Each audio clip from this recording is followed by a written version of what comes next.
Lord have mercy, the condescension in that room was thick enough to choke on. It hung in the air right alongside the scent of my Earl Grey tea and her expensive, flowery perfume, the kind that announces its arrival 10 feet ahead of the person wearing it. There she was, my daughter-in-law, Amelia, perched on the edge of my good wingback chair like a vulture waiting for a field mouse to keel over. "Okay, Helen," she said, her voice dripping with the kind of strained patience one uses for a toddler or a golden retriever that just can't learn to sit. "We're just going to check your Social Security deposit. See? I'll move the mouse for you. You just tell me where to click." I watched her perfectly manicured blood-red nail tap the screen of my old Dell laptop. She had her own sleek silver MacBook open beside her, a stark contrast to my clunky machine. A constant stream of little dings and pings came from her iPhone, which lay face-up on my polished mahogany coffee table, a screen full of things far more important than her mother-in-law's finances. I made a show of squinting. "Oh, it's all so small, dear. My eyes aren't what they used to be. Back in my day, you had a checkbook, a pen, and a ledger. You knew where every penny was because you wrote it down yourself. Simple." "I know, Helen," she sighed, a little puff of air that said, "Here we go again with the back in my day stories. But this is so much easier and safer. No, just type in your password." I deliberately fumbled with the keys, my knuckles aching with a bit of arthritis, a convenient and entirely real prop in this little play I was directing. Let's see, is it Mark is my angel 1 or Angel Mark _72? I can never remember which one. I could feel her vibrate with impatience. "Just let me, Helen. It's probably saved in the browser." She leaned in closer, her hair tickling my cheek. I held my breath. An accountant, even a retired one, learns to read people the way they read a balance sheet. And Amelia's ledger was all out of whack. There was a desperate energy coming off her, a hunger that had nothing to do with the scones I'd laid out. As she expertly navigated to my Wells Fargo login page, the screen suddenly froze, then went blank. "Oh, for heaven's sake," I clucked, tapping the trackpad with a shaky finger. "It's that damn box again." I pointed a crooked finger toward the corner of the living room, next to the bookshelf holding all of Mark's old engineering textbooks. There it sat, a severe-looking black box, bigger than a hardback dictionary, with a whole constellation of little green and blue lights blinking in a sequence that made no sense to man nor beast. "That thing," I said, my voice full of genuine-sounding annoyance. "My Mark, God rest his soul, he installed that before he passed, insisted on it, said it was some kind of commercial-grade, high-security network router, called it a firewall or something, said no one could ever hack my mom's connection." She glanced over at it, her brow furrowed. "It's just an internet router, Helen." "Well, whatever it is, honey, it's a nuisance, a total overkill for an old woman who just wants to check her email and watch her British mysteries. It's always dropping my connection. The lights blink and then poof, nothing. My son was a genius, but sometimes he didn't know when to leave well enough alone." She gave me a dismissive little wave of her hand. "Well, that's just more proof that you need me to help you sort all this out. Technology can be tricky." She clicked and typed, and in a moment, the connection was back. My bank account summary glowed on the screen. I saw her eyes, quick as a snake's tongue, dart straight to the bottom line, the total. She didn't even look at the Social Security line item she claimed was the whole purpose of this little visit. Her focus was entirely on the final number. "There we go," she said, her voice suddenly bright and syrupy. All set. Now, while I'm here, we should really set you up on Zelle. It would make it so much easier for me to send you money if you ever needed it, or, for you to help out with the grandkids' birthdays. I just smiled, a quiet, grandmotherly little smile, and patted her hand. You are such a thoughtful girl, Amelia, always thinking of me. I let her walk me through it, pretending to be a frail, forgetful old woman, easily confused by the modern world. I let her think she was the sharp one, the one in control. For an hour, I was the doddering old fool she wanted me to be. But after she'd finally packed up her sleek electronics and wafted out of my house in a cloud of that aggressive perfume, I sat there alone in the quiet. The only sounds were the ticking of the grandfather clock and the faint electronic hum from the corner of the room. I stared at that blinking black box my son had installed. Overkill, I'd called it, a nuisance. But here's the thing that started to eat at me, a little worm of suspicion that had been growing for weeks. A daughter-in-law who hadn't called me for my birthday last year, who barely managed a Christmas card, was now spending her Tuesday afternoons personally managing my fixed income.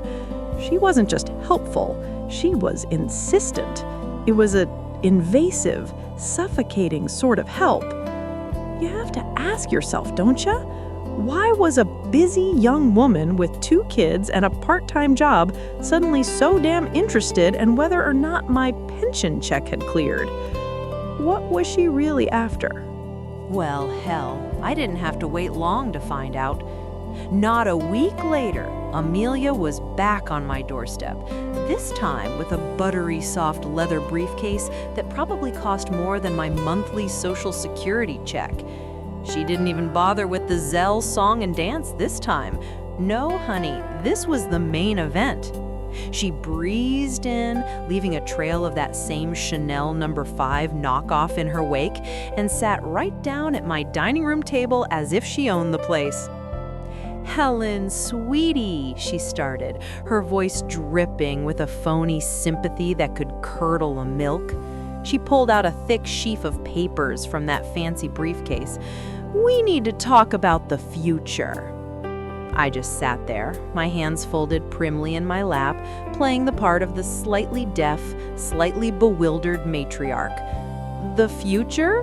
Oh my, that sounds serious.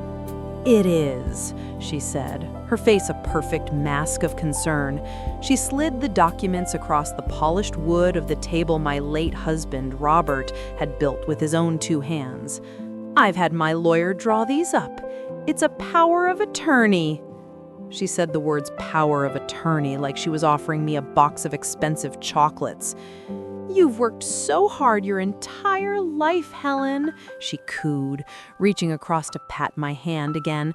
Her skin was smooth, her nails perfectly manicured.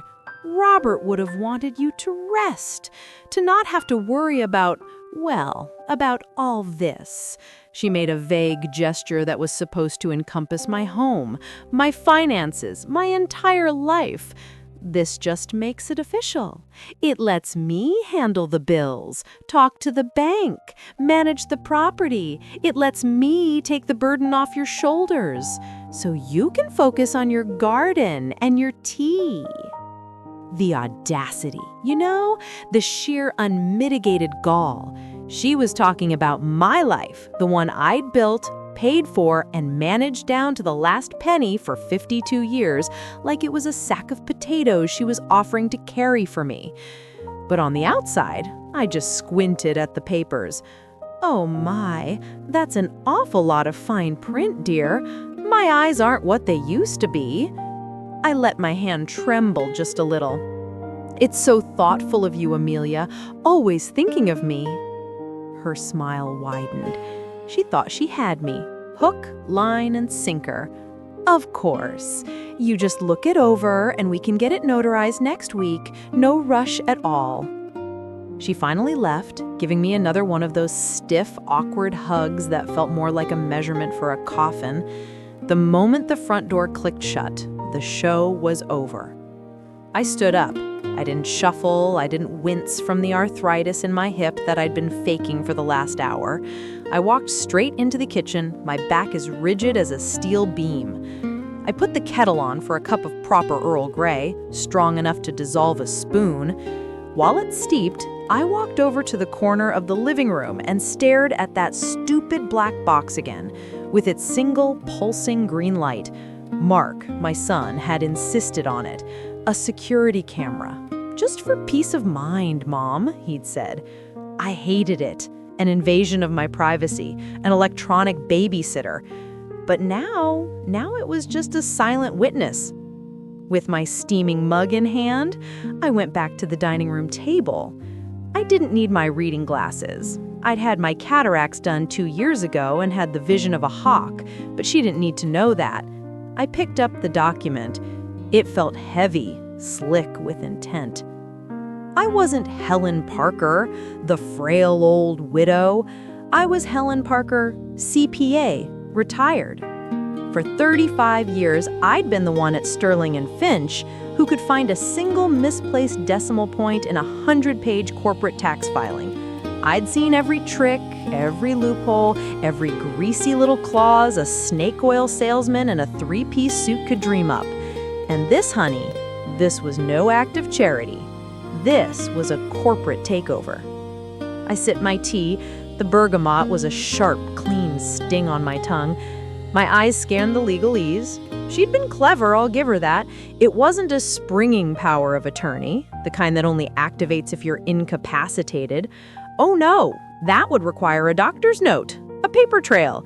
This was a durable power of attorney. The moment my signature hit that paper, it was active. She'd have immediate, unchecked power. Section 3, subsection B, full authority to sell, purchase, manage, and encumber any and all real property. Translation, she could sell my house out from under me, and I couldn't do a damn thing about it. Section 4, subsection A, complete access and control of all financial accounts, including but not limited to checking, savings, investment, and retirement accounts.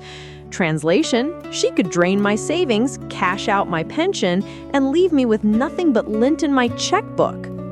It was a declaration of war, written in 12-point Times New Roman. She thought she was handing a loaded gun to a toddler. She had no idea she was handing it to a master marksman. I sat there for a long time, the house silent except for that grandfather clock ticking away the seconds of my so-called golden years. I looked at her neat little stack of lies on my dining room table. She thought this was the end of the story, the part where the doddering old fool signs her life away. Poor, sweet, stupid girl. She had no idea this was just the beginning. She brought me a legal document, a contract designed to fleece me. Well, that's just fine. I was an accountant, and when someone gives you a fraudulent set of books, you don't just reject them, you perform an audit, a deep, thorough, and utterly ruthless audit of their entire damn life. And I knew exactly where I was going to start. Lord, if she wanted a frail, doddering old woman, I was going to give her an Academy Award-winning performance. The very next morning, the curtain went up on the Helen Parker show, and the star of the production was a sweet, confused old thing who couldn't remember where she put her tea bags. It started small. Amelia came over, all bright-eyed and bushy-tailed, with a Tupperware of what she called healthy muffins that looked and tasted like sawdust. "Morning, Helen. How are we feeling?" she chirped, placing the container on my granite countertop like a peace offering. I looked at her, let my eyes go a little unfocused, and patted my housecoat pockets. "Dear, have you seen my glasses? I can't seem to find them anywhere. I had them just a minute ago." Her smile was pure saccharine. "Oh, Helen, they're on your head." I reached up, feigning surprise. "Oh, goodness me. Well, would you look at that? My head would forget my own name if it wasn't attached." I gave a weak little laugh, and I saw it in her eyes, that flicker of smug satisfaction. Hook, line, and sinker, honey. For the next 2 weeks, I was the most frustratingly forgetful woman in all of Atlanta. I put the milk in the pantry and the remote control in the refrigerator. I called Amelia by my late sister's name twice. She'd arranged a very important appointment for me with a new cardiologist, a friend of hers, of course, and I simply forgot all about it. Oh, the look on her face when she called at 3 p.m. to see how it went. The controlled fury behind her, "Oh, Helen, that's all right, sweetie, we'll just reschedule." I could practically hear her teeth grinding through the phone. But the moment her Lexus SUV pulled out of my driveway, the fog would lift. I'd walk over to my front porch, which has been my command center for 40 years, and I'd sit in my old wicker rocking chair. From there, I have a perfect, unobstructed view of the entire cul-de-sac. It's my observatory. I see everything. The mailman's route, the Henderson kids' new bicycle, and more importantly, my daughter-in-law's comings and goings. I'd pour myself a cup of strong Earl Grey, the steam rising in the humid Georgia air, and I would just watch. And I would think. An accountant doesn't just look at the final number on a balance sheet. They analyze the transaction history. They look for patterns. And a pattern was beginning to emerge. Amelia was supposed to have a part-time job doing social media for some boutique downtown, but she was leaving my house at 10 in the morning and not returning to her own just 2 streets over until well after 5. I saw her. Her car would be gone all day. And when she did come to my house, she was always on that gleaming white iPhone of hers, pacing on my lawn, her back to me, her voice a low, urgent murmur. She thought I was inside, probably trying to figure out how to use the toaster. She had no idea I was 10 feet away, behind the screen of my porch, watching her every move, logging every minute. Some days she wouldn't come home at all.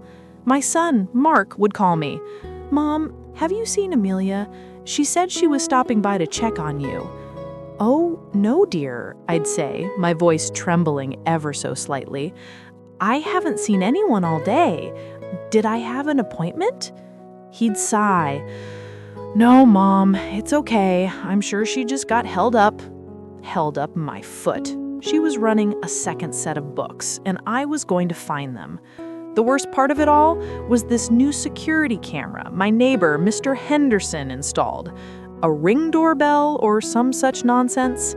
It's got this little red light that blinks right at the corner of his house, staring directly at my driveway. Blinking, blinking, blinking all night long. It's enough to drive a sane woman to drink, I tell ya. Just a constant, irritating reminder of the world changing in ways I don't much care for. Last Tuesday was the breaking point. She came over holding that damned power of attorney document again, tucked in a neat little folder. "Helen," she said, her voice dripping with false patience, "we really need to get this signed and notarized. I made an appointment for the mobile notary to come by tomorrow at 1. I squinted at the paper. "What's this for again, dear?" "Something about my recipes." Her smile was tight. I thought her face would crack.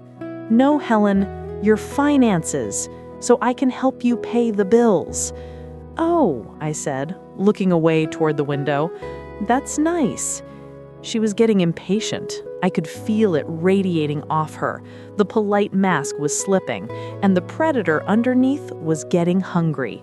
She thought she was closing in for the kill, that my mind was so far gone I'd sign anything she put in front of me. She saw a finish line, I saw a starting gun. The question wasn't whether she was a snake.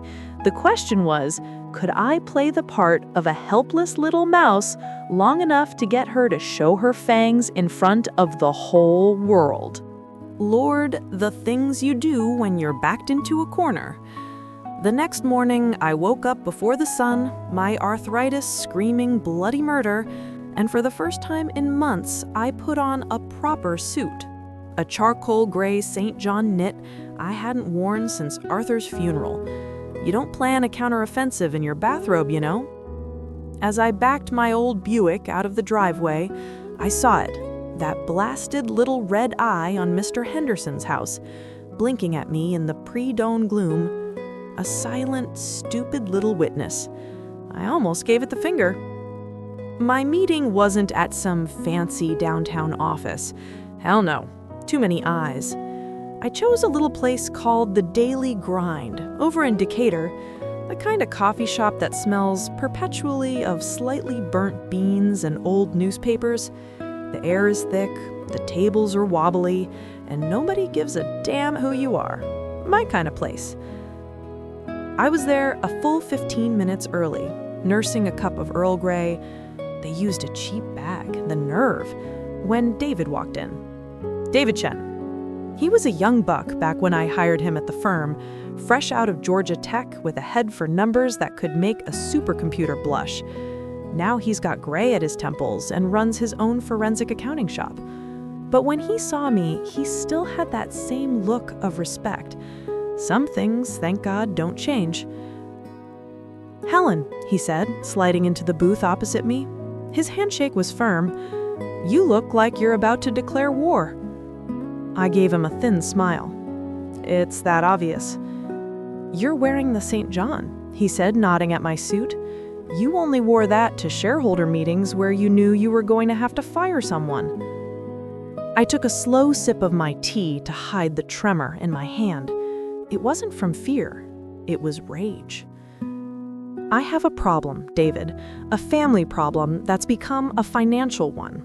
I need a ghost hunter. He leaned forward, his voice dropping. "What kind of ghosts are we talking about?" "The small kind, the kind that nibble. $50 here, $100 there, little Zelle transfers I supposedly made, small ATM withdrawals from machines I've never been near. They're all under the bank's fraud alert threshold. It's smart, it's patient, it's been going on for about 6 months, ever since I had that little fall." David's face hardened. He knew what that meant. Vulnerability. He knew my son, Mark, had passed, and that it was just me and his widow, Tiffany, now. He didn't need a roadmap to see where this was heading. "Who has access to your accounts, Helen?" he asked, though he already knew the answer. "Just me," I lied, looking him straight in the eye. "That's what the bank thinks, anyway." I wasn't about to tell him I'd given Tiffany my debit card a few times to pick up groceries. I needed him to be impartial. I needed the data to speak for itself without my emotions tainting the facts. I reached into my handbag, the one with the sturdy clasp, and pulled out a small, hard plastic case. I've been downloading my statements from Wells Fargo and my brokerage accounts every week, scanned every check, every deposit slip. It's all in here. I slid a small gray verbatim flash drive across the table. It was one of those encrypted ones I bought off a late-night infomercial years ago. Arthur had laughed at me, said I was being paranoid. Well, who's laughing now, honey? The password is on the slip of paper inside the case. It's the serial number from Arthur's old army rifle, backwards. She'll never guess that. David picked up the drive, holding it like it was a piece of evidence from a crime scene, which I suppose it was. "You want me to trace the withdrawals, find the pattern, identify the destination accounts?" "I want you to build me a cage made of numbers, David. I want you to follow every single penny. I want to know where it went, who spent it, and what it was spent on. I want a trail so clean and so clear that a jury of idiots could follow it to a conviction." He looked at me for a long moment, the noise of the coffee grinder filling the silence between us. He saw the fire in my eyes, the resolve in the set of my jaw. He wasn't just looking at a former boss, he was looking at a woman about to burn her whole world down to catch a thief. "Consider it done, Helen," he said, finally. "I'll start immediately." He had the data. He had the mission.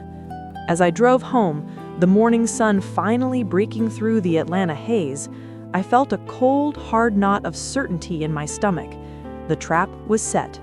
All I could do now was wait to see what kind of monster David found at the end of that digital breadcrumb trail. God, the pity. That was the worst part of waiting. Worse than the silence from David, worse than the gnawing uncertainty.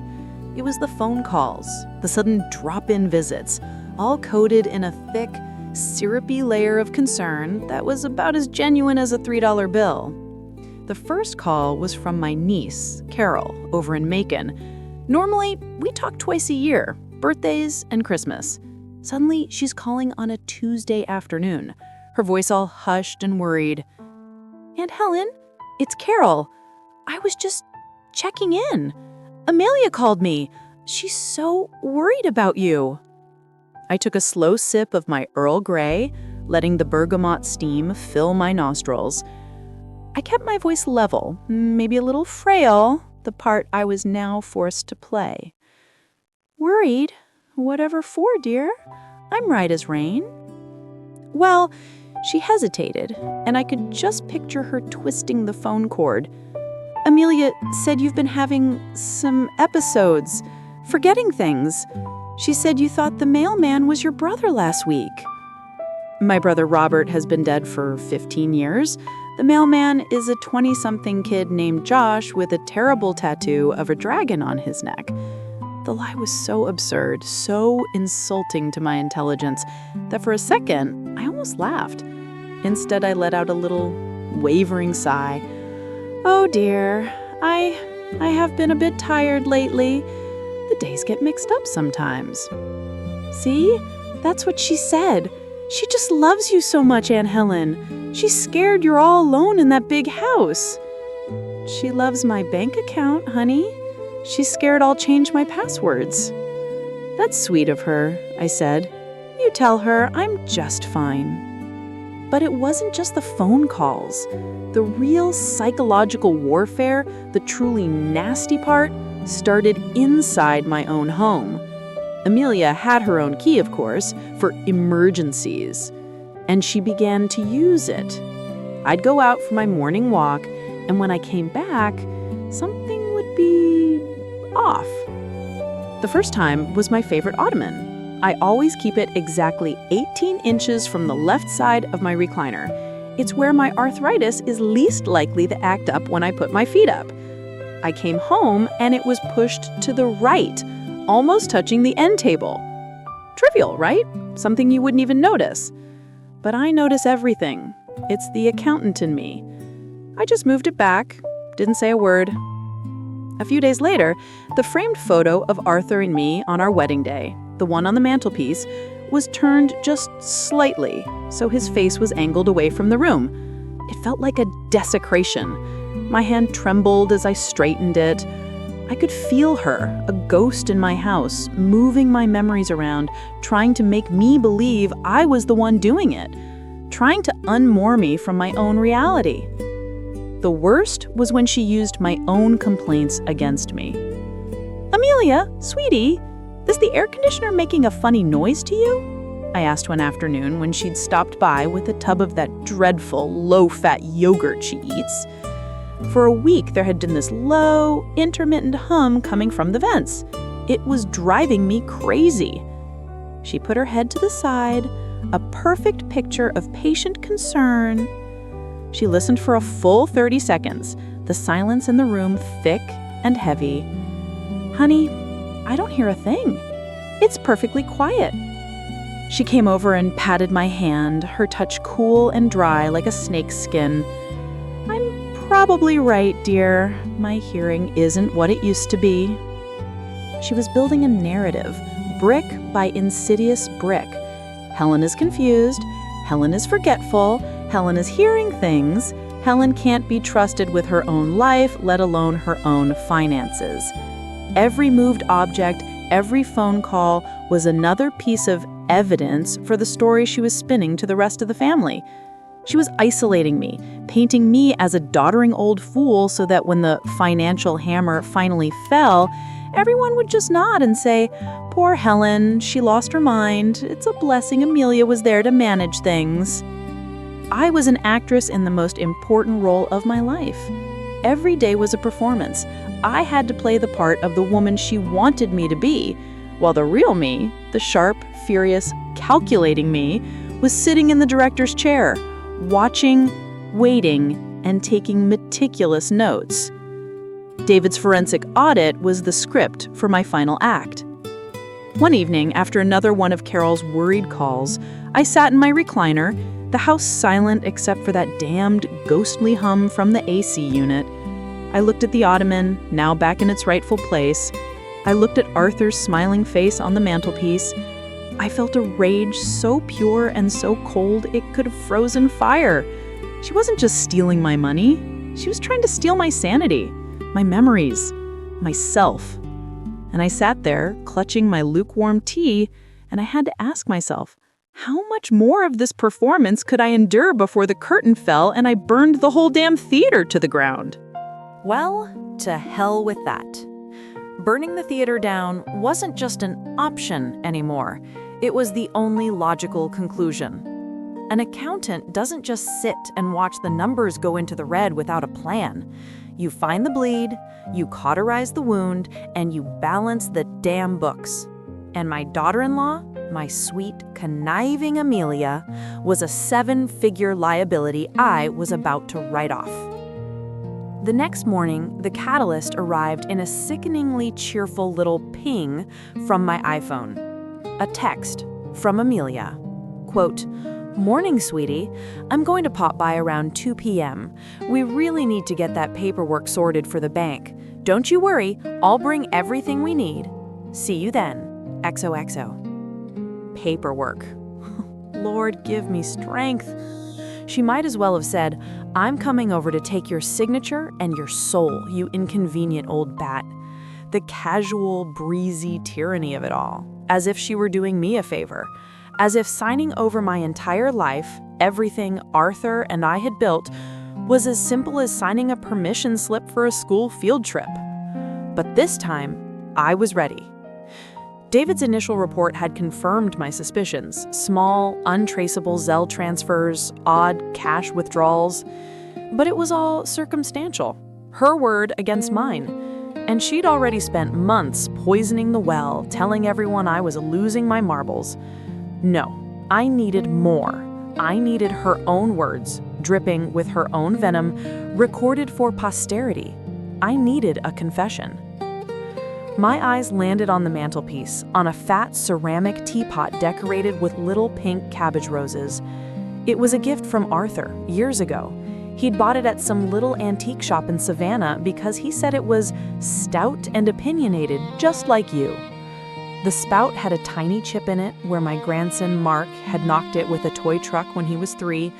It was part of the furniture of my life. And, most importantly, Amelia never gave it a second glance. To her, it was just more of my dusty old clutter. Perfect. I had been planning this for weeks. The moment I hired David, I knew I'd need this. I'd ordered a voice recorder online, a tiny little Sony, no bigger than my thumb. I'd had it delivered to my neighbor, Martha, bless her gossipy heart, telling her it was a new hearing aid I was trying out and I didn't want the delivery guy to just leave it on the porch. A small, believable lie. The first of many. The teapot wasn't really a teapot. It was a cookie jar shaped like one. The lid came right off. My hands, a little stiff with the morning arthritis, were surprisingly steady as I lifted the lid. The inside smelled faintly of the shortbread cookies I used to keep in there. I clicked the little switch on the recorder. A tiny red light blinked once, then vanished. Voice activated. It could record for 100 hours on a single charge, more than enough time to catch a predator in the act. I nestled the device inside, cushioning it with a bit of cotton wool to prevent any rattling, then carefully placed the lid back on. I positioned it on the mantel, nudging it just so, angling the chipped spout ever so slightly toward my recliner where the main event would take place. It was the perfect, unassuming listening post, sitting right there in plain sight next to Arthur's smiling face. He would have appreciated the theatricality of it. He always did love a good caper. As I stepped back to admire my work, that damn hum from the AC unit kicked in again, that low, pervasive thrum that had become the soundtrack to my isolation. Amelia hated that sound. "Helen, you really should let me call a repairman for that," she'd say, her brow furrowed with that fake concern she was so good at. "It's not good for you to be listening to that all day." Honey, the hum in my house was the least of my problems. She probably just wanted to get her own technician in here to sweep for bugs or plant his own. The stage was set. I made myself a fresh cup of Earl Grey, the bergamot aroma a small comfort in the tense silence of the house. I sat in my recliner, the one she'd moved, and I ran through my lines. I would be a little more confused today, a little more tired.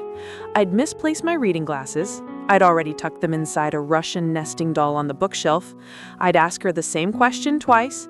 I would be everything she expected me to be, a frail, forgetful old woman ready to be put out to pasture. She wanted a performance? Oh, sweetie, I was about to give her the matinee of a lifetime. The props were in place. The lead actress was in character. All I needed was my co-star to walk into the trap. The only question left was, would she say the lines I need to hear? Would this conniving little snake finally take the bait? Right on cue, I heard the key in the lock. Not a knock. Never a knock. She had a key, you see, for emergencies, and apparently my continuing to draw breath constituted a daily emergency. The door swung open and a wave of perfume I can only describe as aggressively floral washed over my quiet, Earl Grey scented living room. It was the kind of scent that announced its price tag before the person wearing it even said hello. "Helen, I'm here," Amelia called out, her voice a sickly sweet syrup that always set my teeth on edge. I stayed in my recliner, letting out a small, theatrical sigh. I blinked slowly, as if waking from a long, confusing nap. "Oh, Amelia dear, I didn't realize it was so late." She bustled in, all crisp white linen and perfectly highlighted hair, a stark contrast to my worn chenille robe.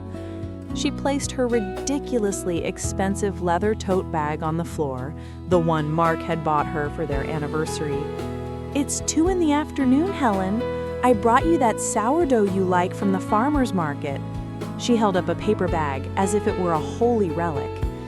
"Oh, that's lovely, sweetie," I said, my voice a little shaky. I made a show of trying to push myself up from the chair, letting my hand tremble just so. "My arthritis is acting up today." Instantly, she was at my side, her hand on my arm.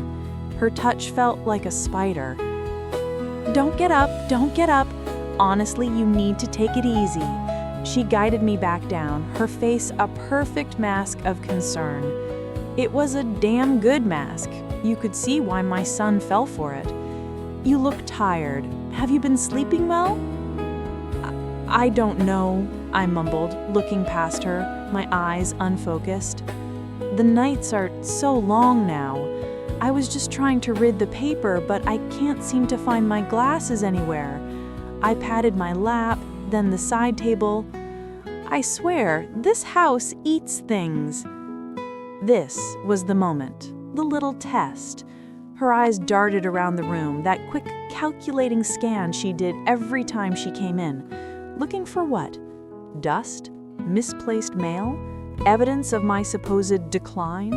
She probably had the whole room memorized.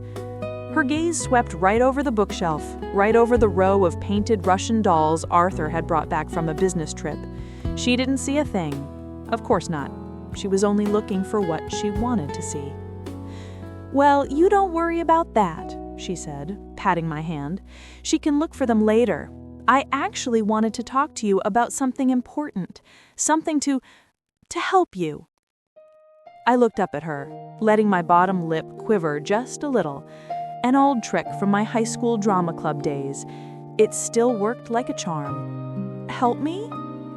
She pulled up the ottoman, the one she always complained was old-fashioned, and sat so close our knees were almost touching. She was leaning in, dropping her voice to a conspiratorial whisper. The air conditioner hummed to life, that low thrum filling the space between her words. Helen, I've been so worried, Mark and I both have, about the finances, about all this. She gestured vaguely around the room at the house my Arthur and I built with our own two hands. It's a lot for you to manage. The bills, the property tax, the investments. I let a single fat tear roll down my cheek. I just don't know what's right anymore, sweetie, I whispered, the words tasting like ash in my mouth. Arthur always handled everything. I feel so lost.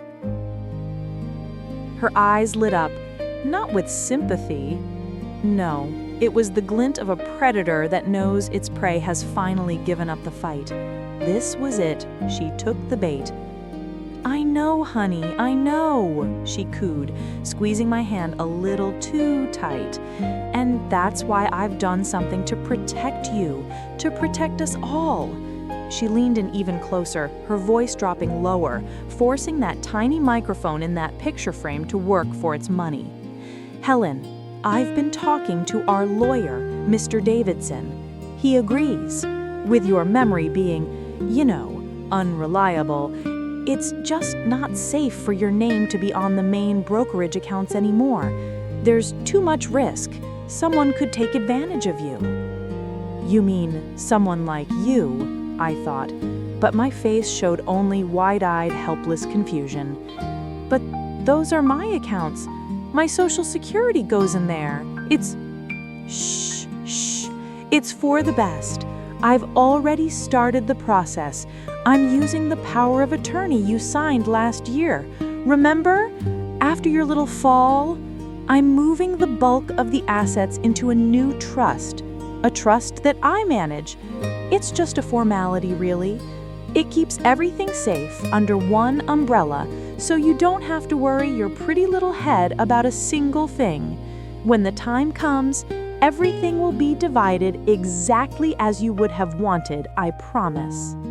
Her smile was dazzling. It was the smile of a winner. She thought she'd just checkmated a confused old woman. She had laid her entire plan out on the table, every dirty, premeditated detail. She was boasting, bragging about how she was using a legal document, one I'd signed in good faith, to systematically strip me of every cent Arthur and I had worked our entire lives for. She called it protecting me. Hell, she probably even believed it. I just sat there, letting her words hang in the air, mixing with the hum of the AC and the scent of her god-awful perfume. I looked past her shoulder, directly at the silver frame on the mantelpiece, at Arthur's smiling, handsome face. Did you get that, my love? I prayed. Did that little piece of Japanese technology I bought off Amazon capture every single triumphant, treacherous word that just came out of this viper's mouth? Hell hath no fury like a woman who's just been told she's too old to manage her own checkbook. A few days later, Amelia staged her little coup. She called it a family meeting, which is code for an ambush, as you all know. She had them all there in my living room, the one Arthur and I had picked out the furniture for 45 years ago. My son, David, sat beside her on the sofa, his brow furrowed with that earnest, manipulated concern she was so good at painting on his face. He's a good boy, my David, but gullible.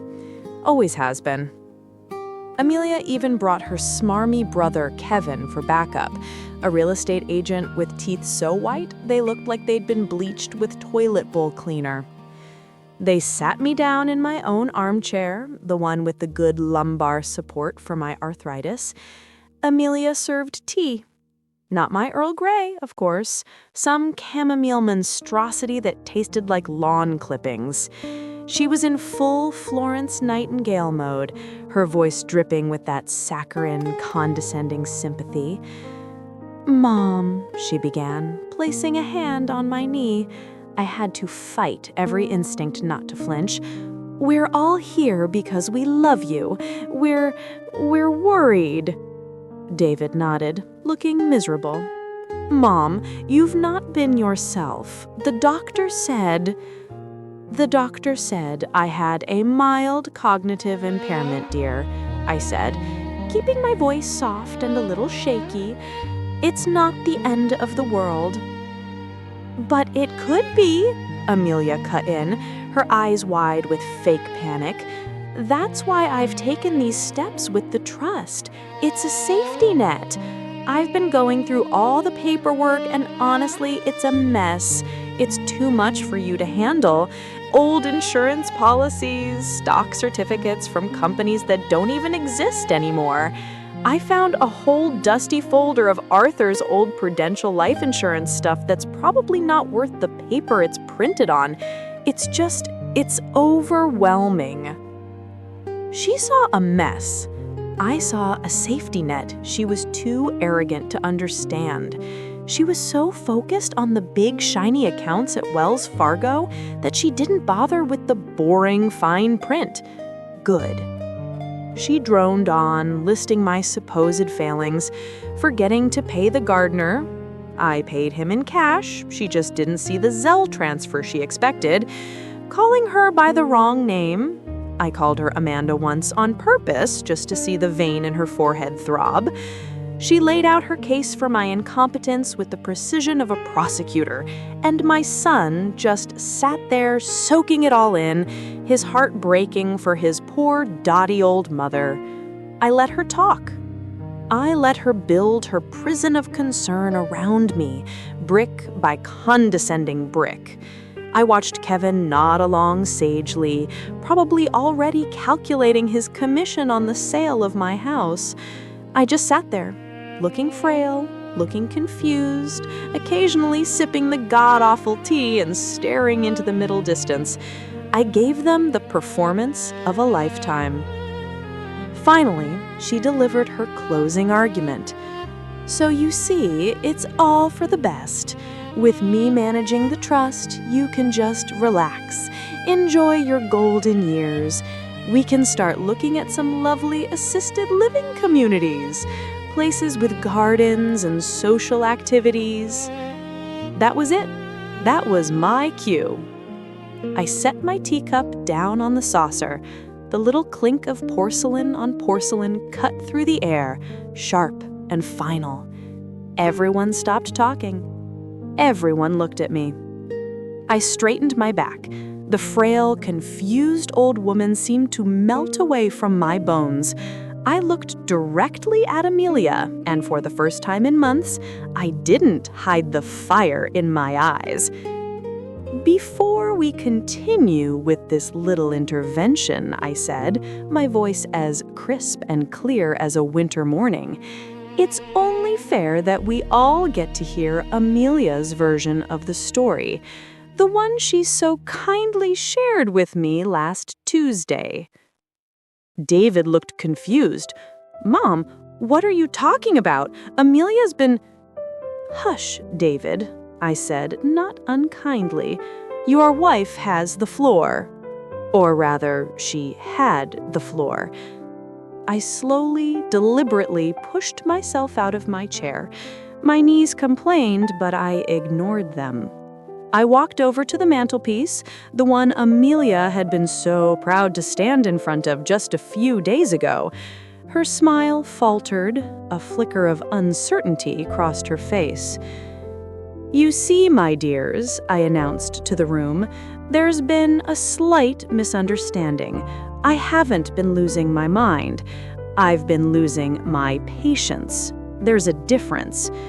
For the last 6 months, I haven't been suffering from dementia. I've been conducting an investigation." I reached out and picked up the heavy, sterling silver picture frame, the one with Arthur's smiling face. I turned it around. Taped neatly to the back was a tiny, black digital voice recorder, its little red light blinking with silent satisfaction. "Amelia, sweetheart," I said, holding it up for all to see. "You thought you were talking to a confused old woman, but you were actually giving a full, legally recorded confession." The color drained from Amelia's face. David's mouth was hanging open, his eyes darting between me, his wife, and the little black device in my hand. Even Kevin's plastic smile had finally cracked. They just stared, caught in a silence so thick you could have sliced it with a knife. And in that moment, looking at their stunned faces, I knew Arthur would have been so damn proud. So, what do you think they did? Did they beg for forgiveness? Did they run for the door? Or did they just sit there and wait for the music to play? Lord, you should have seen their faces. You could have hung your laundry on the tension in that room. Amelia, white as a gallon of skim milk. David, looking like he'd just seen a ghost walk through the wall. And that little weasel Kevin was just frozen. His smile gone, his eyes wide. For a solid 10 seconds, nobody breathed. It was magnificent. I held that little black recorder up like it was the Holy Grail, the red light blinking, my silent little partner in justice. Gotcha, I thought. I finally gotcha, you little witch. Well, I said, my voice as steady as the hand on a grandfather clock. Cat got your tongue, sweetie. I looked right at Amelia.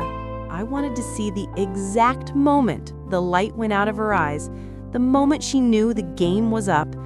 She just stared at the recorder, then at me. Her mask of concern had shattered, and underneath was just pure, uncut fear. It was almost a shame to end it so quickly. Almost. With a little flourish that my arthritis protested but my sense of drama demanded, I brought the recorder closer. My thumb, a bit stiff from the morning chill, fumbled for the tiny play button. It was smaller than a tic-tac, these newfangled gadgets. Give me a good, solid, clunky button any day. Finally, I felt the little click under my thumb. "Let's all have a listen, shall we?" I announced. "Let's hear all about my decline and how very important it is to get my finances in order." I held it out, pointing the little speaker towards the center of the room. This was it, the checkmate. And then it happened. It wasn't Amelia's voice that filled the room. It wasn't her condescending tone or her carefully plotted lies. It was a noise, a horrible, grating electronic screech. It was deafening, a roar of pure static, like 1,000 angry hornets trapped in a tin can. It wasn't just quiet fuzz, it was an aggressive, violent sound that clawed at your ears. I flinched, pulling the device back. The little red light was still blinking, mocking me. I stabbed at the stop button, then play again. The same horrifying noise, maybe even louder this time. It filled the whole house, bouncing off the walls Arthur and I had painted together 30 years ago. I stared at the recorder in my hand. It felt alien, a piece of junk. My heart, which had been beating a triumphant rhythm just seconds before, felt like it had dropped into my shoes. My blood ran cold. I looked up, and the sight in front of me was 100 times worse than the noise. Amelia's face. Honey, it was a work of art. The stark terror had vanished, washed away by a wave of glorious, shimmering relief. And right behind it came the smugness. A slow, pitying smile spread across her lips. She didn't laugh out loud, oh no, she was too clever for that. Instead, she just looked at me with this expression of profound, theatrical sadness, like I was a sick puppy she was about to put out of its misery. She shot a quick, meaningful glance at David, a little flicker in her eyes that said, "See, I told you so, poor thing." David's face had changed too. The shock was gone, replaced by a deep, aching disappointment. He wasn't looking at a clever mother who had outsmarted a con artist. He was looking at a senile old woman playing with a broken toy, convinced it was a weapon. He took a half step toward me, his hand slightly outstretched. "Mom," he started, his voice thick with a pity I couldn't stand. Even Kevin, the financial advisor, had reassembled his face. He smoothed his tie, his expression settling back into that slick, professional sympathy. He looked at me the way you look at a piece of furniture that's past its prime, obsolete. I didn't know what to do. I shook the recorder as if that would help. Nothing. The damn thing was my ace in the hole, and it had turned into a joker. For a terrifying second, a voice in my own head whispered, "Did you imagine it? Did you really hear her say those things?"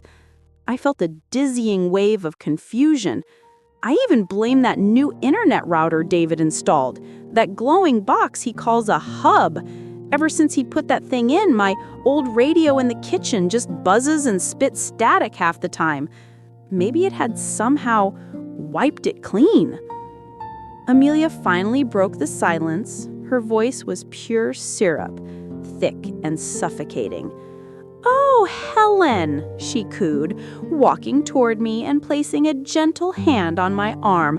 I flinched away like she was a hot stove. "It's all right. It's okay. We understand. You're not well." She squeezed my arm, her touch a declaration of victory. She wasn't just saying I was confused. She was saying I was crazy. And in her hand, she held the proof. My proof. My perfect, undeniable evidence was nothing but a blast of useless static. But why? How could my one piece of solid, irrefutable proof be nothing but a blast of useless static? Bullshit. Absolute, grade A, farm fresh bullshit. That dizzy spell, that moment of self-doubt, it lasted about as long as a snowflake on a hot Atlanta sidewalk. The fog cleared from my head and was replaced by a cold, hard certainty. I may not have known how she'd done it, but I knew she had. The static wasn't an accident. It was a weapon. Amelia was still holding my arm, her touch like a spider spinning a web. "David, honey," she said, turning her big, innocent eyes on my son. Her voice was trembling, just so. A masterclass in manipulation. "I was so worried something like this would happen. Remember I told you about her episodes?" David just nodded, his face a miserable mask of confusion. He looked from me to her, a tennis spectator at a match where he couldn't follow the ball. "That's why I took a precaution," Amelia announced, her voice gaining strength. She let go of my arm and reached into her ridiculously expensive purse, pulling out her sleek white iPhone. She held it up for Kevin, the financial advisor, to see, like it was some holy relic. "It's just an app," she explained, her tone dripping with condescending sweetness. It's for privacy. It creates a sort of white noise field. It can interfere with older recording devices. I turn it on when Helen gets agitated. I never imagined that she'd try to record our private conversations to twist them later." My blood ran cold. An app. A damned app. All my careful planning, my analog, old-school evidence, defeated by some invisible poison she'd downloaded from the internet. She'd been sitting there the whole time, that phone in her lap, radiating pure static, while I thought I was capturing the truth. She hadn't just outsmarted me. She'd used my own age, my own unfamiliarity with her world against me. Kevin, the advisor, leaned forward, his professional curiosity piqued. A signal jammer? On a phone? It's very simple, really, Amelia said with a dismissive little wave. But she wasn't done. Oh no, honey, that was just the appetizer. She then reached back into her bag and pulled out a crisp, cream-colored manila folder. It looked official, important. My stomach twisted into a knot of pure dread. She slid it across the polished mahogany table toward Kevin. I'm afraid this is what we're really dealing with, she said, her voice dropping to a somber, funereal tone. I've been documenting things for a few months, for her own protection, of course. She opened it. Inside were printouts. The first few pages were emails. They were supposedly from me, sent from my email address to my sister-in-law, Martha. They were full of rambling sentences about misplacing my keys, forgetting appointments, feeling like my mind was slipping. One even mentioned hearing voices. The words on the page looked like mine, but the soul behind them was alien. The sign-off was, Love, Helen, but I always sign off to Martha with, All my best, H.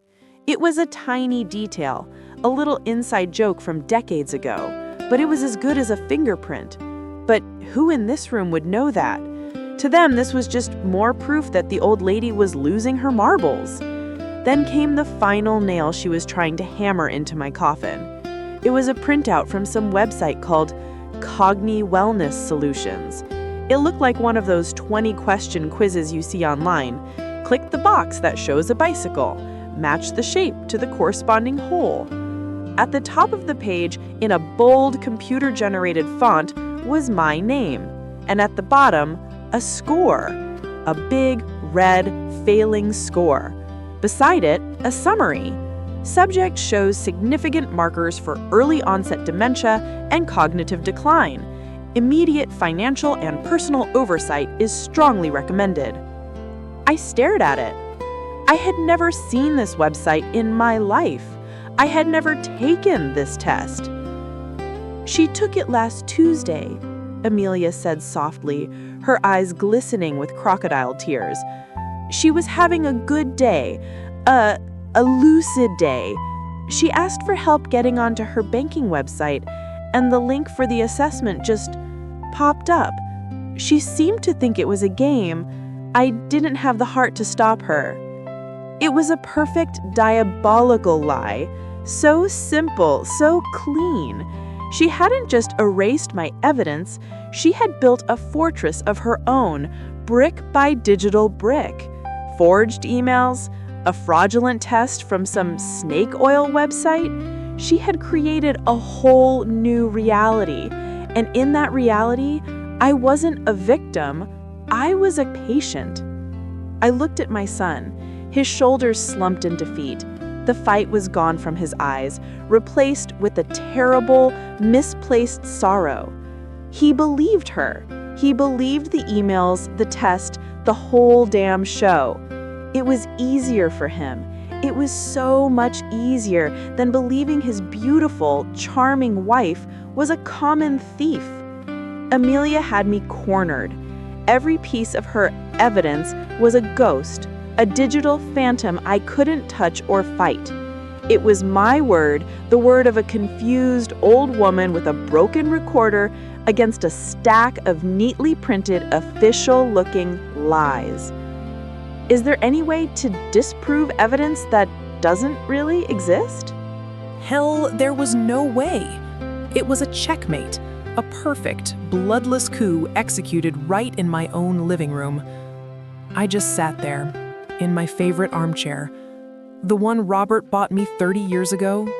The floral pattern now faded to a ghost of itself, and I watched my life get signed away on documents that didn't even exist. Amelia moved in for the kill, but she did it with the gentleness of a hospice nurse. She glided over to my son, Mark, and placed a perfectly manicured hand on his shoulder. "Honey," she cooed, her voice dripping with that counterfeit sympathy. "It's okay. We know this is hard to see, But we have to be the adults now. For her. For her? As if I were a piece of furniture, a problem to be managed. Mark wouldn't look at me. He just stared at the worn oriental rug, his jaw tight. He was a good boy, my Mark. Always was. But he was never a fighter. He hated confrontation more than anything. And Amelia, bless her black little heart, had given him the perfect excuse to avoid the ugliest confrontation of his life. It was so much simpler to believe his mother was losing her mind than to believe his wife was a monster. I think we need to talk about next steps, Amelia said, her voice dropping to a conspiratorial whisper, as if sharing a solemn family secret. For her protection, I spoke to our lawyer just to get some preliminary advice. Of course she had. She'd probably had the lawyer on retainer since the day she'd first appraised my silver. She mentioned setting up a conservatorship. She continued, squeezing Mark's shoulder. It sounds scary, but it's really just a safety net. It would just mean I really, since I'm here every day, could manage her finances, pay her bills from her Social Security, make sure she's not getting taken in by those phone scams, just keep her safe. The room was silent, except for the steady, unforgiving tick-tock of the grandfather clock in the hall. Each tick was a nail being hammered into my coffin. They were talking about me, as if I wasn't there, as if I was already gone. I tried to speak. My mouth opened, but only a dry, rattling sound came out. What could I say? That test is a fake? They'd say, of course you think that, dear. It's part of the condition. Those emails are forged? They'd pat my hand and say, we know it's confusing, Helen. Memory can play tricks on you. She had an answer for everything. She had built a prison of lies, and the bars were made of my son's love and concern. Mark finally looked up, his eyes red-rimmed and full of a terrible, misplaced pity. Mom, we just want you to be okay. We love you. That was the cruelest cut of all. He was using the language of love to strip me of my independence, my dignity, my entire life. And he believed he was doing the right thing. Amelia smiled, a tight, little victorious thing. The look of a predator that has successfully isolated its prey from the herd. The front door clicked shut, and the silence that descended was heavier than any sound. It was the silence of defeat, the silence of being utterly, completely alone.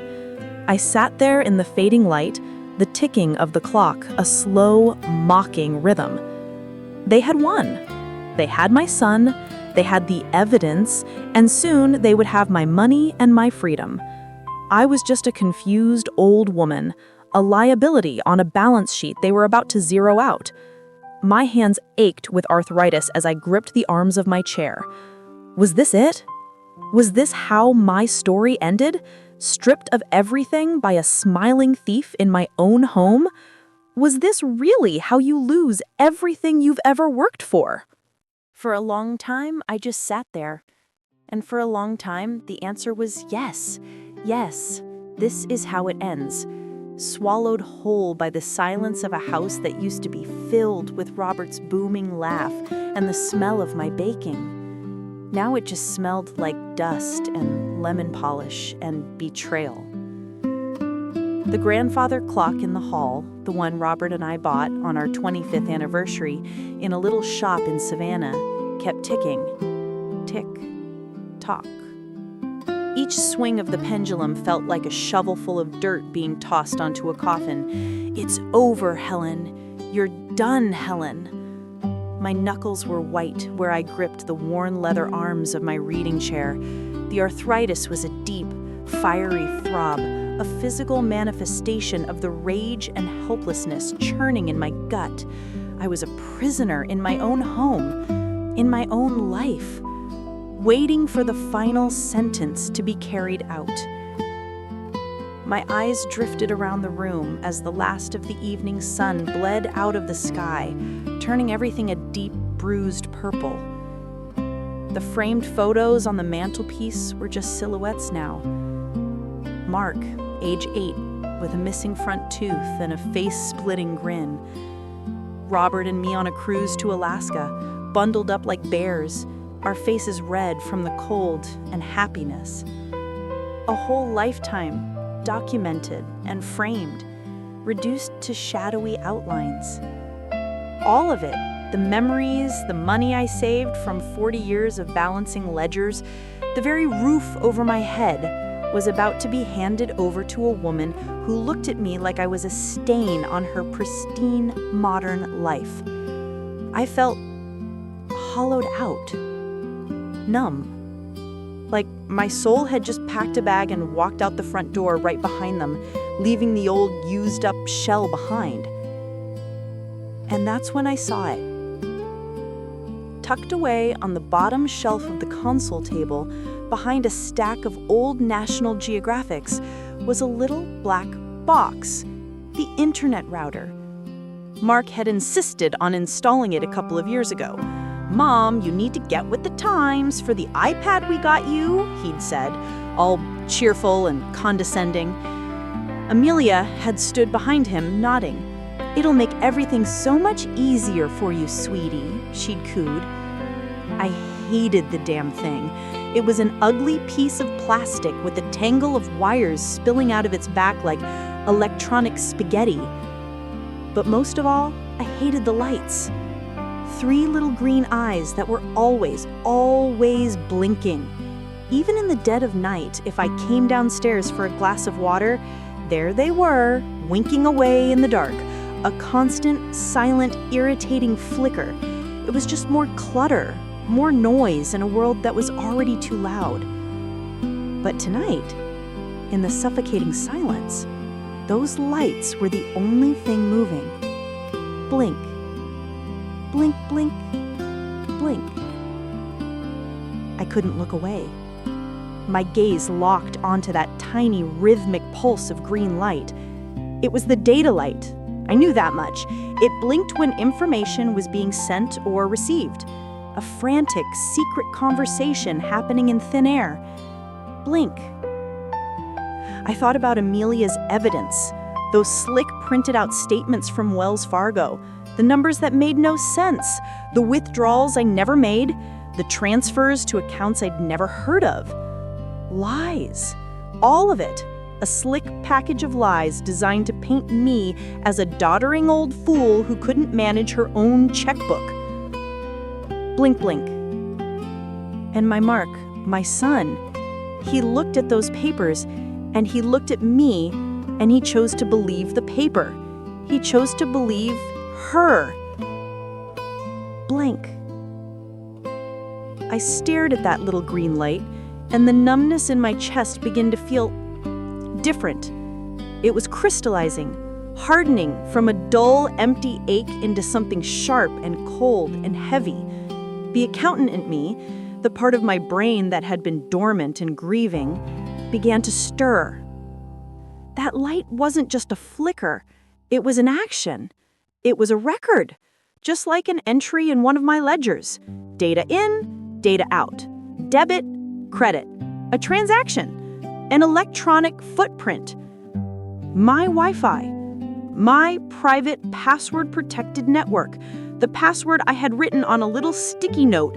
A note that Amelia had asked for, 6 months ago. "My phone just isn't connecting right, Helen. Can you believe it?" she'd sighed, tapping her brand new iPhone with a perfectly manicured nail. "I just need to re-enter it." The light wasn't mocking me. It wasn't noise. It was talking. And Lord, after all these years of balancing books and chasing down every last penny, I knew how to listen. I sat there in the dark, the triumphant smirk on my daughter-in-law's face burned into my memory. She thought she was so clever. She thought she had covered all her tracks. She thought the old lady and her handwritten ledgers were a joke. But honey, she forgot one thing. She played her game on a computer, and she played it in my house, on my internet. And as I stared at that little blinking light, I wondered, just what kind of receipts does a Wi-Fi router keep? God, the arguments we had about that thing. I'm talking about the router, that little black box with its incessant blinking. It wasn't just some off-the-shelf piece of junk from Best Buy. Oh no, my son Mark, bless his overprotective heart, had insisted on something more. The memory came flooding back, clear as if it were yesterday and not 2 years ago. Mark was standing in my living room, looking proud as a peacock with this contraption, a big, ugly black box with more blinking lights than a Christmas tree and a mess of wires that looked like a nest of snakes. "Mom," he'd said, his voice full of that earnest importance he gets when he's explaining technology to me, "this isn't just for Wi-Fi. It's a commercial-grade firewall." I remember I just stared at him. My cup of Earl Grey paused halfway to my lips. "A firewall? Mark, honey, what in God's name do I need a firewall for?" I balance my checkbook and I look at pictures of my grandkids on Facebook. I'm not running the Pentagon from my recliner. He'd sighed, that long-suffering sigh of a child who thinks his parent is one click away from giving their social security number to a scammer in an email. "It's for security, Mom. People out there, they prey on people. This thing logs everything, every connection, every packet of data, in and out. Nothing gets through this network without leaving a trace." I had rolled my eyes so hard, I'm surprised they didn't get stuck. A log. Just what I needed. Another complicated thing to worry about. "So it's a tattletale," I'd said, a little more sharply than I intended. "A digital busybody sitting in my living room. Fantastic." He'd just shaken his head, plugged it all in, and spent the next hour explaining things about IP addresses and MAC filtering that went in one ear and out the other. All I cared about was that the password was on a sticky note on the fridge and my tablet could connect to the internet. The rest was just noise, a nuisance, another one of my son's well-intentioned but utterly over-the-top gestures to manage his dear old mother. But sitting there now, in the suffocating dark of my own home, his words echoed back to me not as noise, but as a symphony. It logs everything, every connection. Nothing gets through without leaving a trace. The coldness in my chest, that hard, crystallized grief, suddenly had a spark in it, a tiny pilot light of pure, unadulterated fury. My mind, the one that could spot a 3-cent discrepancy in a 7-figure ledger from 50 paces, began to whir. It wasn't rusty at all. It had just been sleeping. That little performance Amelia put on with her brand new iPhone? My phone just isn't connecting right, Helen. Oh, sweetie, that wasn't a technical issue. That was you needing a reason to ask for the password you already knew, just to make it seem natural, to make sure I wouldn't change it, to keep your private little key to my house. She saw a grieving, technologically illiterate old woman, a soft touch. She saw handwritten ledgers and a checkbook and assumed the person holding them was obsolete. She used my kindness, my home, my electricity, and my Wi-Fi to orchestrate my ruin. She documented her betrayal on a device connected to my network, a network that, thanks to my dear paranoid son, was a fortress with a meticulous gatekeeper's log. I pushed myself up from the chair. The arthritis in my knees screamed in protest, but for the first time in months, I ignored it. There was a different kind of fire burning inside me now, a righteous, cleansing fire that burned away the numbness. I walked, not shuffled, to the kitchen, my hands steady as I picked up my phone from the granite countertop. The clock on the wall showed it was nearly 2 in the morning. A hell of a time to make a business call, but this couldn't wait. The audit was about to begin. My finger found the name in my contacts, a name that I hadn't needed to call in years, not since I retired. My thumb hovered over the screen for just a second. Then, with the grim satisfaction I'm an accountant who just found the lie in the ledger, I pressed the little green button. The phone started to ring. Who on earth was I calling at this hour? Lord, the look on that lawyer's face, you know the type. a young buck, barely out of law school, with a haircut that cost more than my monthly Social Security check, and a smile that never quite reached his eyes. A real snake oil salesman in a $1,000 suit. He was standing there in that polished, sterile courtroom, wrapping up his closing argument with a flourish. And who was I calling at 2 a.m? I was calling Frankie, the firewall Finelli. Frankie was the best damn IT security consultant in Atlanta back in my day. He set up the systems for my firm for 30 years.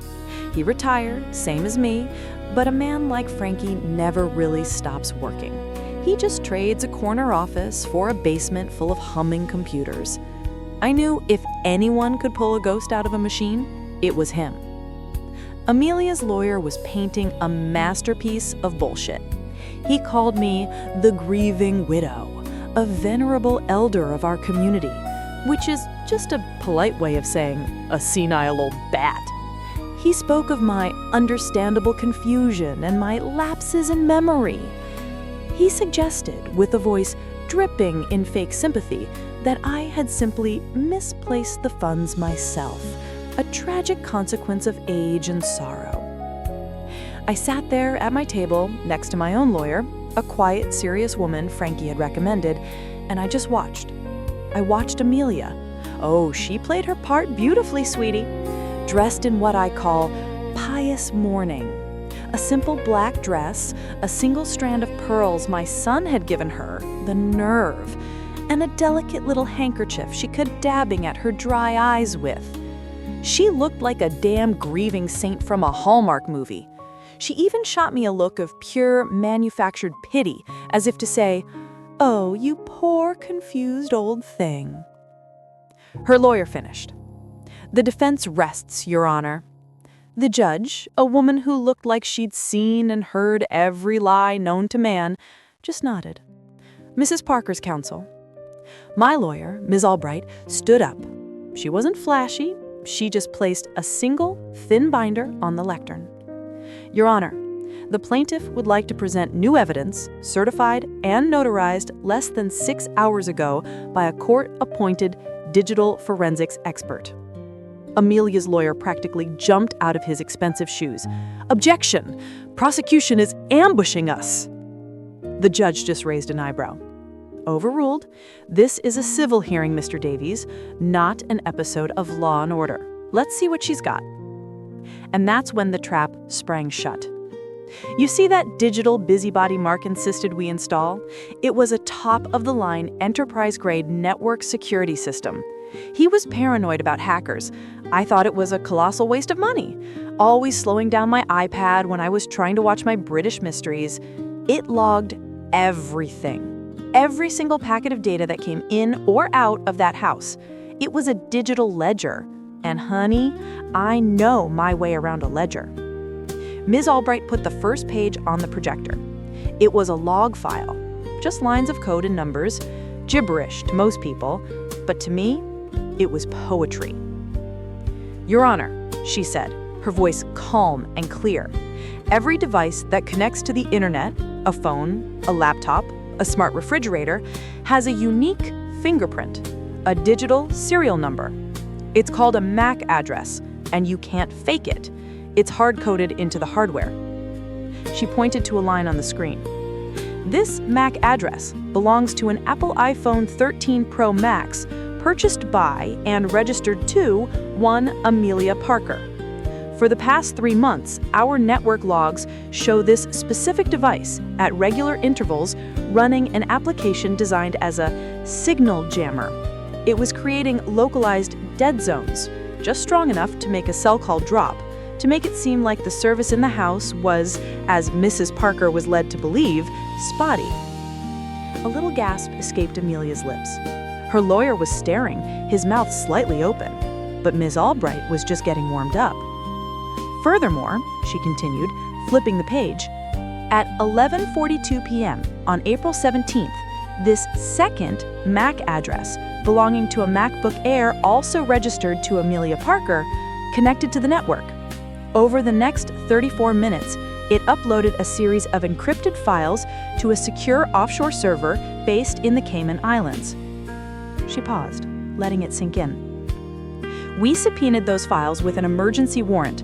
They are digital scans of the forged financial documents presented by the defense, the documents my client supposedly signed.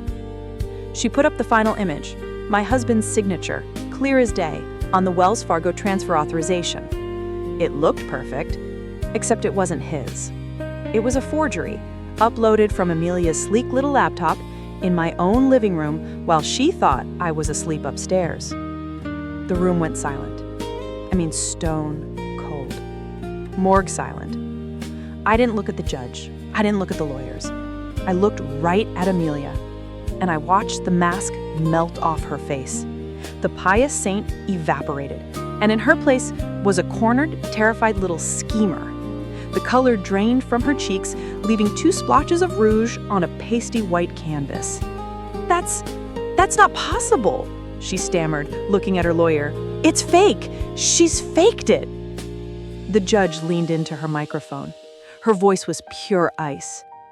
Mrs. Parker, are you now accusing the plaintiff of fabricating certified network logs and committing perjury under oath? She just stared, her mouth opening and closing like a fish. I didn't smile. I didn't gloat. I just sat there, my hands folded in my lap, feeling the righteous fire burn clean and bright. 60 years of balancing the books. The numbers, you see, they never lie. Ever. So the judge brings down the gavel, a crack of wood that echoed like a gunshot. The last thing I saw as they led me out of the courtroom was the bailiff approaching their table. But that's not the end of the story, is it? Because the question wasn't just about the money anymore.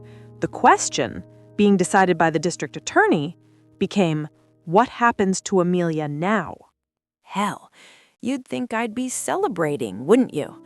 Popping some cheap champagne or at least splurging on the good biscuits for my tea. But that's not my style. Vengeance isn't a party, you see. It's a balance sheet. And the books were finally, blessedly, balanced. So, there I sat, a few days later. Right here, on my porch. The Georgia air was thick and sweet, with the smell of jasmine climbing up the lattice, and the only sound was the clink of my spoon against the porcelain of my favorite teacup. Earl Grey, of course, the good stuff. I had my iPad propped on the wicker table next to me, scrolling through knitting patterns. It felt normal, deceptively normal. My son, David, had called. Oh, honey, he was a wreck, sobbing, apologizing. How could I have been so blind, Mom? How could I not see? I let him talk. What was I going to say? Because you were thinking with a part of your anatomy that doesn't have a brain, dear? No. You let the boy grieve the ghost he married. He'd figure it out. He's my son, after all. There's a good mind in there. It was just temporarily out of order. The news, of course, was having a field day. Atlanta accountant 72 exposes daughter-in-law in elaborate fraud scheme. They made me sound like some sweet old granny who stumbled upon a clue while baking cookies. They didn't understand. This wasn't a stumble. This was a hunt, and I was the one who set the damn trap. Amelia, our little saint, was out on bail. The DA was building a case for wire fraud, aggravated elder abuse, the whole 9 yards. Her lawyer was trying to paint her as a victim of some online Svengali, a poor, misguided woman who got in over her head. Bullshit. That woman could smell a dollar bill through a concrete wall. She knew exactly what she was doing. I took a slow, deliberate sip of my tea, letting the bergamot scent fill my senses. The warmth seeped into my hands, a small comfort for the arthritis that was starting to whisper in my knuckles. This was it. This was the quiet I'd earned, the peace I'd fought for. My fixed income was secure, my house was mine, and my biggest decision for the day was going to be choosing between a cable knit or seed stitch for the baby blanket I was making for my niece. Then my iPad pinged. It wasn't a text. It wasn't an email. It was a notification from Signal. Mr. Singh, my forensic accountant, my secret weapon, had insisted we use. His name popped up on the screen, and my heart gave a little thump. Not of fear, of anticipation. I put my teacup down. My hands were steady. I tapped the notification. The screen filled with the cold, sterile blue of the app. Mr. Singh doesn't waste time on prelatories. Helen, the server in the Caymans is a treasure trove. Her ghost account was just the front door. I felt a chill despite the humid air. I typed back, "What did you find?" A moment passed. 3 little dots pulsed on the screen. Then a block of text appeared. This wasn't just her nest egg. It was a node, a collection point. The money she funneled from your accounts was pooled with funds from at least a dozen others, all seniors, Florida, Arizona, California. The transfers out are laundered through 3 different shell corporations, all leading back to a single holding company based in Eastern Europe. I read the message twice. My blood ran cold. The knitting pattern on the screen next to the message seemed absurd, a relic from a different life I'd lived just 5 minutes ago. This wasn't a simple case of a greedy daughter-in-law. Amelia wasn't the shark. She was just one of the pilot fish swimming alongside something much, much bigger. All seniors. Florida, Arizona, California.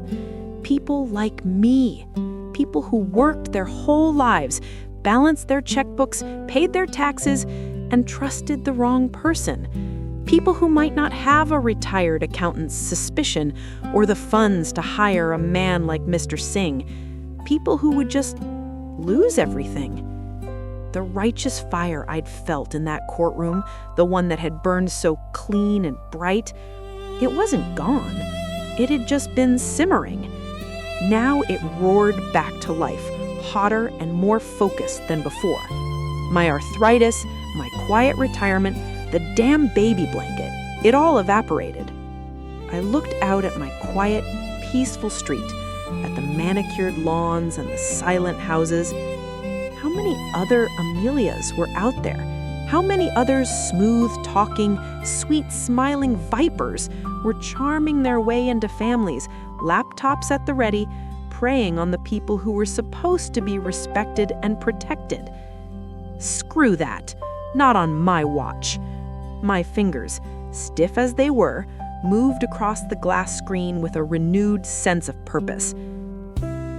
She didn't have the brains to be a part of something that big. She was a foot soldier, not a general. The real question isn't just what happens to Amelia. I paused, took a deep breath, and typed the final sentence. Find out who else is on that payroll. Let's get to work. I hit send, and the peaceful afternoon was over. The books, you see, were still unbalanced, and I was the only one who could fix them. So tell me, who the hell else was pulling her strings?